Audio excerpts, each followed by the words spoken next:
Игра Pokemon Go от компании Nintendo за считанные дни покорила мир. Несмотря на то, что официально это мобильное приложение доступно только в США, Австралии и Новой Зеландии, все больше людей из разных стран находят способ приобщиться к набирающему популярность увлечению. Pokemon Go – мобильная игра с поддержкой дополненной реальности, в которой участники должны охотиться за героями популярного японского мультсериала и приручать их. С помощью GPS приложение определяет, где находится пользователь, и для того, чтобы передвигаться в игре, надо физически перемещаться в пространстве. На улицах больших городов США появились тысячи людей, которые бродят, уткнувшись в экраны своих смартфонов.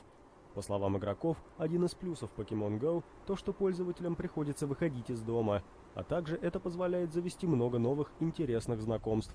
Но есть и свои подводные камни. «Я постоянно чуть не врезаюсь во что-нибудь», — говорит Генри Мендес, «поэтому я решил играть в нее поменьше на улице. Надо все-таки смотреть по сторонам время от времени». «Это легкая, веселая игра, которая каждому придется по вкусу», — говорит Фрейдо Каверо. «Даже те, кто никогда не смотрел мультфильмы, не играл в компьютерные или карточные игры, говорят: "О да, это забавно, я бы попробовал".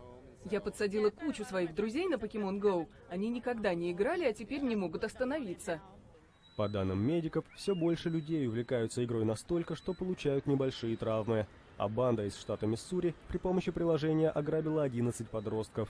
Но несмотря на это, Pokemon Go уже обогнала по популярности Tinder, Instagram, WhatsApp, Snapchat, Twitter и Facebook. Стоимость акций компании Nintendo с момента выхода игры подскочила на 25% и продолжает расти.